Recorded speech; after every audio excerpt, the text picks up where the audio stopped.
आप देख रहे हैं अल्फा डिफेंस हिंदी में आपका स्वागत है।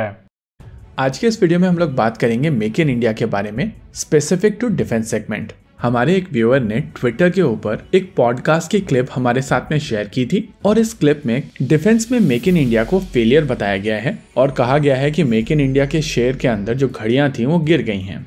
मुझे इस बात का कोई आइडिया नहीं है कि ये डिफेंस एक्सपर्ट साहब किस प्रोजेक्ट के बारे में बात कर रहे थे या फिर उनका रेफरेंस क्या था, लेकिन डिफेंस में मेक इन इंडिया के चलते जो प्रोग्रेस हुई है उसको समझना जरूरी है।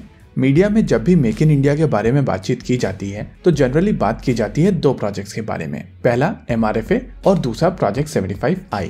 और ये चीज हम सभी जानते हैं कि ये दोनों प्रोजेक्ट्स काफी ज्यादा कॉम्प्लिकेटेड हो चुके हैं और इसी वजह से यहाँ पर बहुत ज्यादा मूवमेंट नहीं हो रही है। ऐसा नहीं है कि इस मूवमेंट के ना होने के पीछे मेक इन इंडिया है, बल्कि रिक्वायरमेंट ही इतनी कॉम्प्लेक्स है कि चीजें आगे नहीं बढ़ रही हैं। अगर प्रोजेक्ट 75I की बात की जाए तो इंडियन नेवी की रिक्वायरमेंट है कि उनको एक ऐसी सबमरीन चाहिए जिसमें air independent propulsion system fuel cell type का हो और वो सी प्रूवन हो, यानी कि मोरलेस वहां पर जर्मनी को छोड़ के कोई और ऑप्शन बचता नहीं है। और इस प्रोजेक्ट में जर्मनी के साथ जाने का मतलब है जो सारी एक्सरसाइज आपने फ्रांस के साथ में की थी उसका बहुत ज्यादा फायदा आपको नहीं मिलेगा। इसके अलावा जर्मन डिजाइन के साथ में भी इंडियन नेवी को कुछ कॉम्प्रोमाइज करने पड़ेंगे और इसी वजह से यहाँ पर चीजें कॉम्प्लिकेटेड हुई हैं। रही बात MRFA की, तो इसको लेकर अभी तक एक्सेप्टेंस ऑफ नेसेसिटी नहीं दिया गया है, जो इंडिकेट करता है कि रिक्वायरमेंट बहुत ज्यादा कॉम्प्लिकेटेड हो चुकी है और जिस तरीके की टाइमलाइन और कॉस्ट फैक्टर इन्वॉल्व है मुझे नहीं लगता कि ये प्रोजेक्ट आगे बढ़ेगा भी। लेकिन इसका मतलब ये नहीं है कि मेक इन इंडिया पूरी तरीके से फेल हो चुका है। देखिए, मेक इन इंडिया का एम कभी भी ये नहीं था कि देश में लॉकहीड मार्टिन के फाइटर जेट्स टाटा रीब्रांड करके बना दे और हम लोग मेक इन इंडिया चिल्लाने लगे।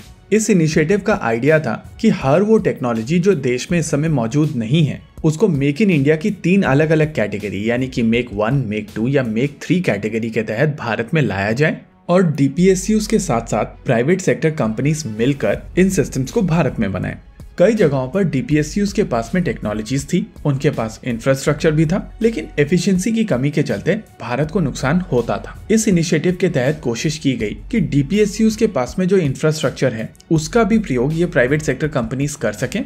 साथ ही साथ इंडियन आर्मी, इंडियन एयरफोर्स और इंडियन नेवी की रेंजेस का भी प्रयोग करना अलाउ किया गया। बहुत सारे लोग ये चीज बोलते हैं कि प्राइवेट सेक्टर कंपनीज को अपने वेपन सिस्टम्स को टेस्ट करने के लिए जगहें नहीं मिल रही हैं। ये स्टेटमेंट प्योर प्रोपेगेंडा है। अगस्त 2019 के बाद में अगर आपके पास में प्रोडक्ट है तो आप Indian army, Indian navy, Indian air force, BDL, BEL, BEML, DGAQA, DGQA, DRDO, GRSE, GSL, HAL, HSL, MDL, Midhani और ऑर्डिनेंस फैक्ट्री बोर्ड की फैसिलिटीज का प्रयोग कर सकते हैं। इसके अलावा मेक 1 कैटेगरी में लगभग 40 प्रोजेक्ट्स इनिशिएट किए गए हैं और आप इनके नाम अभी अपनी स्क्रीन को पॉज करके पढ़ सकते हैं। वहीं अगर बात की जाए मेक 2 कैटेगरी की तो यहाँ पर प्राइवेट सेक्टर कंपनीज को 113 यानी कि 113 प्रोजेक्ट्स दिए गए हैं जो अभी अपनी लाइफ साइकिल के अलग अलग पड़ाव पर हैं। इन प्रोजेक्ट्स के नाम भी हम लोगों ने आपकी स्क्रीन के ऊपर दे दिए हैं और आप स्क्रीन को पॉज करके इसको भी पढ़ सकते हैं।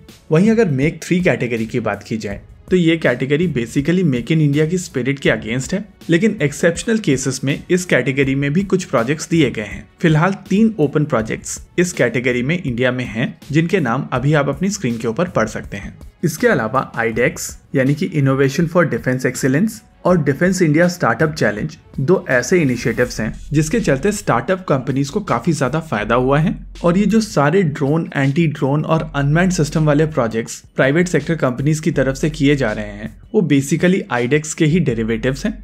ओवरऑल यहाँ पर कहा जा सकता है कि मेक इन इंडिया डिफेंस में बहुत ज्यादा सक्सेसफुल नहीं हुआ है, लेकिन ये कह देना कि मेक इन इंडिया डिफेंस में फेल हो गया है वो आपकी इग्नोरेंस दिखाता है।